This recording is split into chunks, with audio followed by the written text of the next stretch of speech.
All right, so today we're going to start with the mustards over here in this section. These are in the family Brassicaceae. That's named for Brassica oleracea, which is the wild cabbage.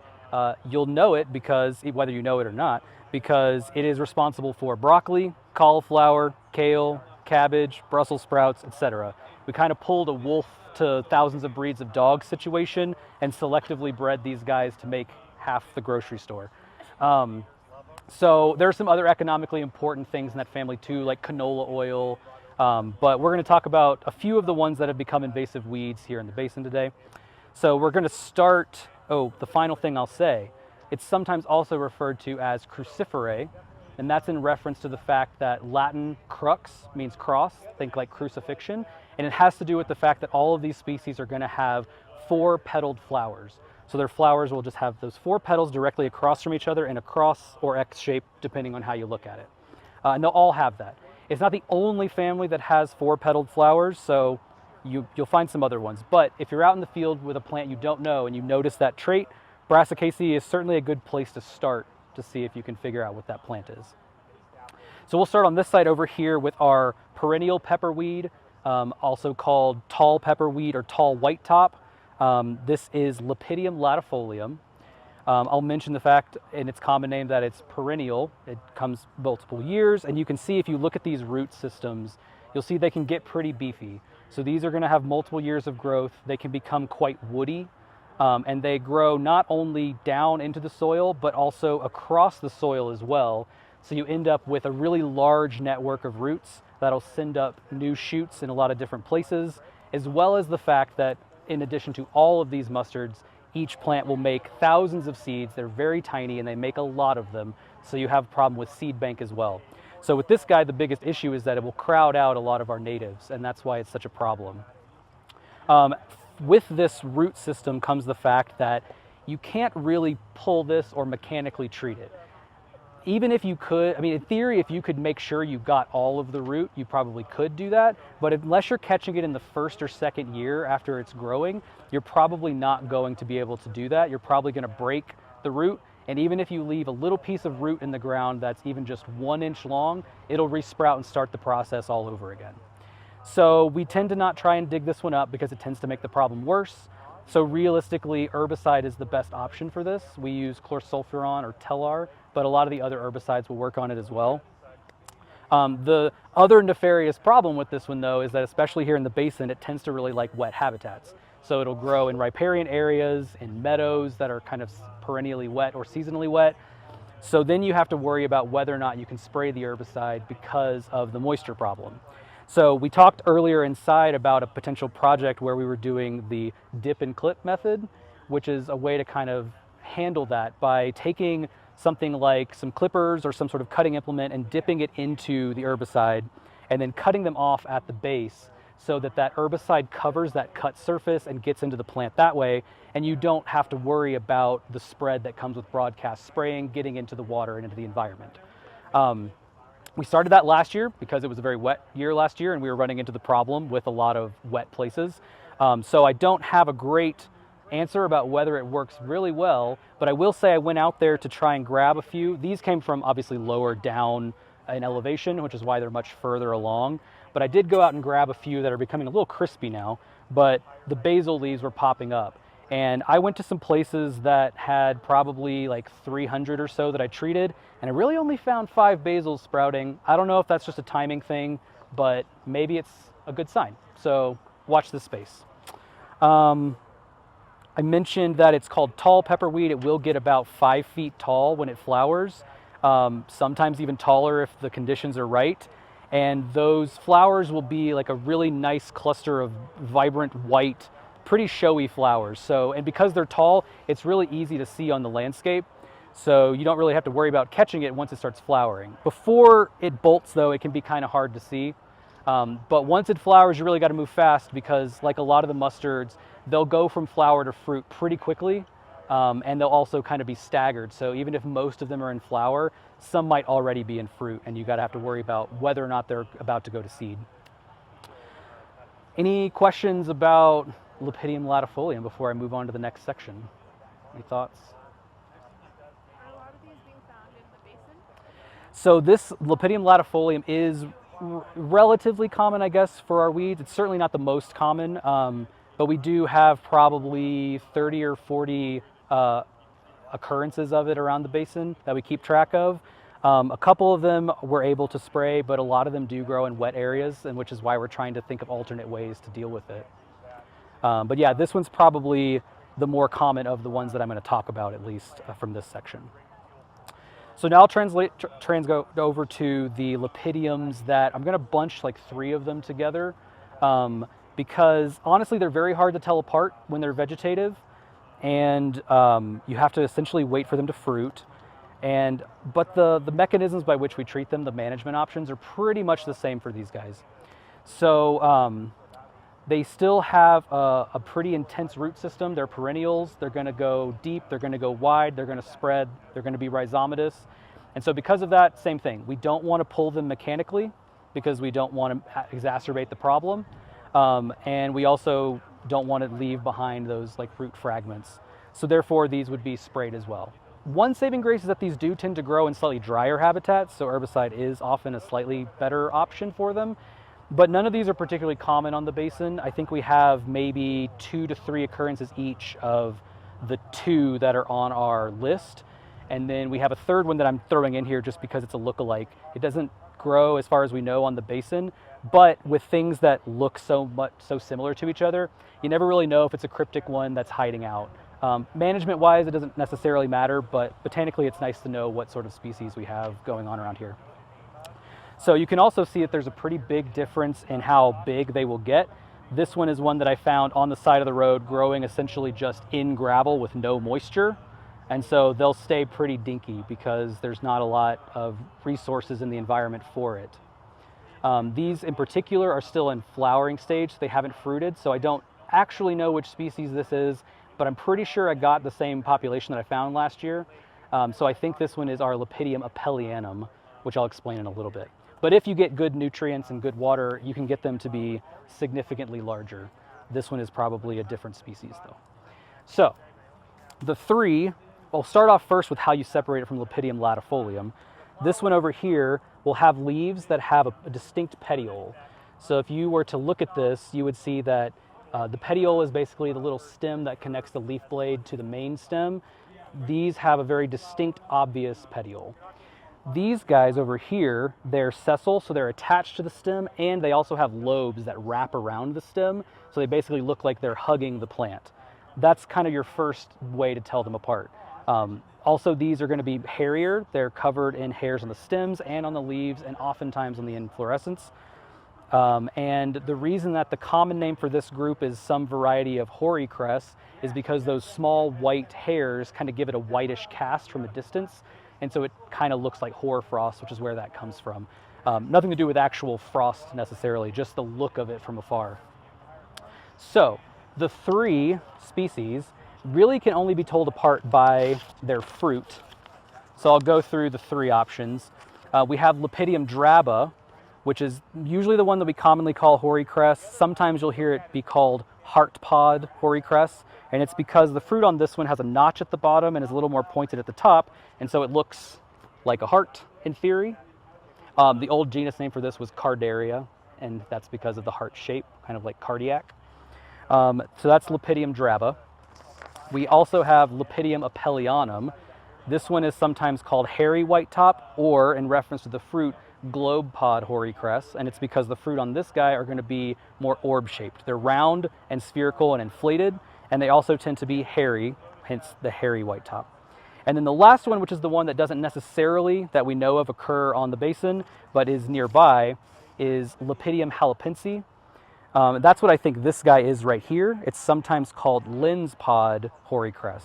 And it's because if you look at it from head on, it's got a rounded fruit, but from the side, it's more flattened, so it looks more like a lens.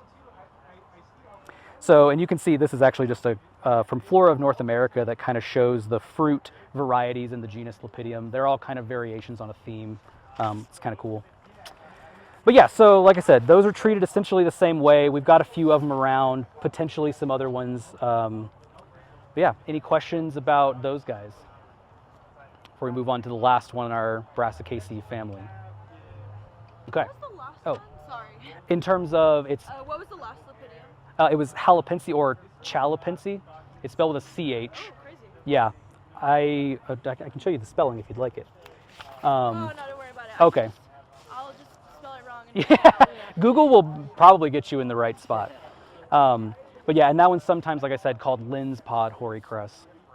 Okay, the last one in this family that we want to talk about is a different genus now. We can get a little bit of interest in here with Berteroa incana, also known as hoary alyssum. So we're back with the hoary aspect because it's got the whitish hairs from a distance.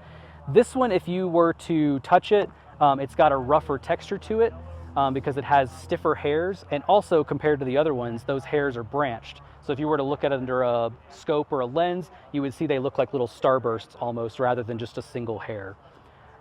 This one's leaves are also a little different. They're sort of in between these two. They do not have a distinct petiole like the Lepidium latifolium. They're attached directly to the stem, but they don't have those clasping lobes. They just kind of sit right on the stem.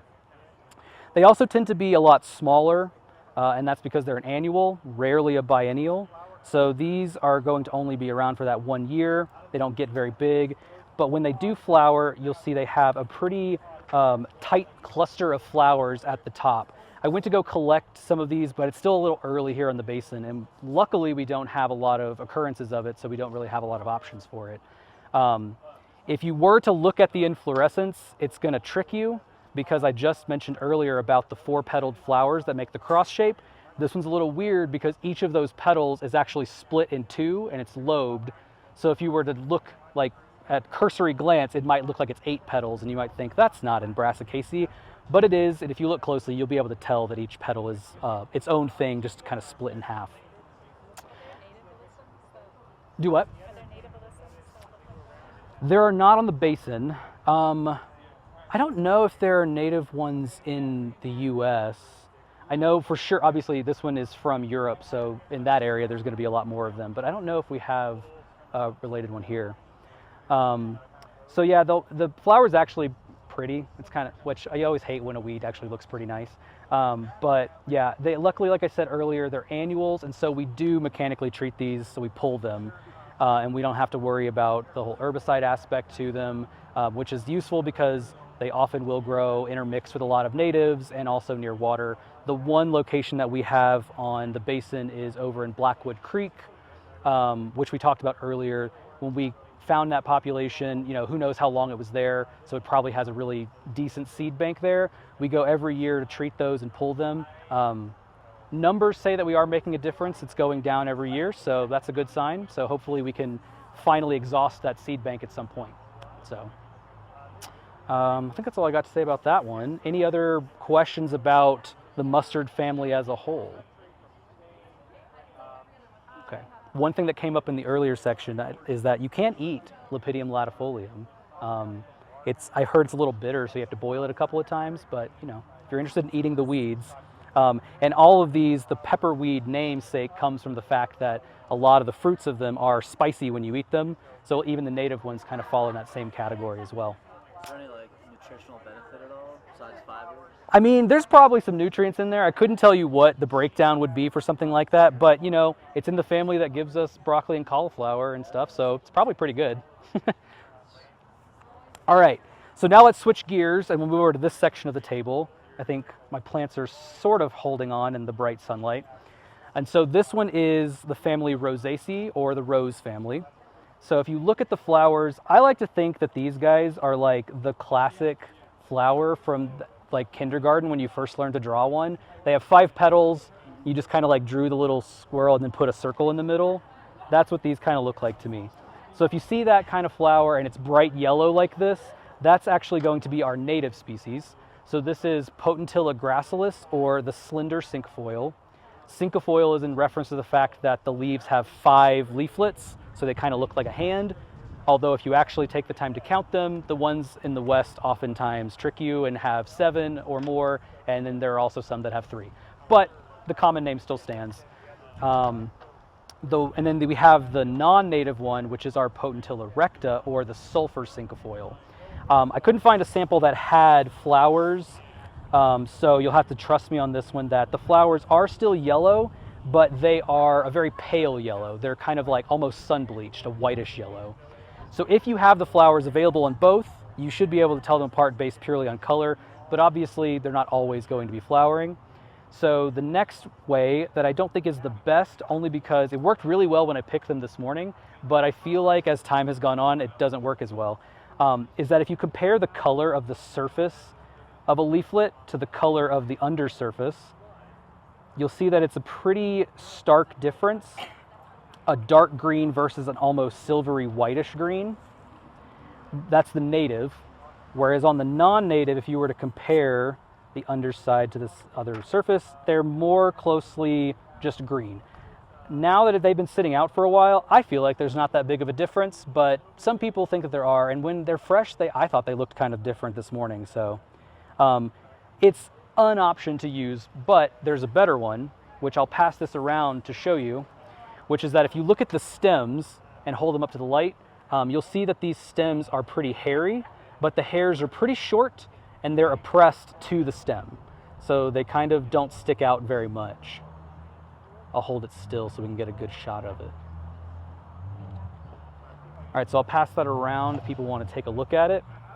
And how that compares to our non-native, this one should be pretty dramatic for the camera, I bet, is that they have really long hairs that stick directly out as a kind of perpendicular to the stem, and they're kind of wild looking. If you look real closely, you'll see that they also have the short hairs as well, but it's those long hairs that are really diagnostic that will tell you that this is the non-native sulphur cinquefoil. So I would say that's the better option of the two because you're more likely to have vegetative material around for most of the year than you would to have flowers. The other option, if all else fails, if we have no flowers and we have no foliage and it's too late in the season and all the hairs have fallen off the stems, is you can get real creative and try to use the seeds. So there's only a few left because these are obviously last year's seeds. And you can see how small they are in this dish. And I brought some lenses here if anybody wants to have a look at them. If you were to look at these under a lens or any sort of magnification, if you look at the native species, they'll be like this, pretty smooth little seeds, just a kind of standard seed coat. That's our native. And if you look at the non-native, you'll see that they're pretty wrinkly. And this is true almost immediately. It has nothing to do with them just losing moisture over time. They're always gonna have that reticulate pattern and they're gonna look kind of like little brains. So if you were to look at these seeds under a scope, you would see that they have that same reticulate brain-like pattern. And so the last thing I want to show you guys is this guy, which is a native that kind of looks like it's in between the two that we just talked about. So it's got the bright yellow rose flowers that we talked about, so it kind of looks like Potentilla gracilis. But if you look at the stems, it has the crazy long hairs that look more like the Potentilla recta. But this one actually is an entirely different genus. I know, just wanted to trick you guys. This one's in Geum, sometimes common name given avens. And I just mainly show this one to you to say, like, sometimes it's worth paying attention because sometimes you can find ones that look pretty similar and you don't want to accidentally kill something that's native. And if you look, you'll tell that these leaves are actually pretty different. So they're not that narrow finger-like shape that comes with a cinquefoil. They're more like a leaf with just a couple of lobes. And so that will kind of help you separate them out. And so I think that's mostly what I got, unless there are any final questions from anybody.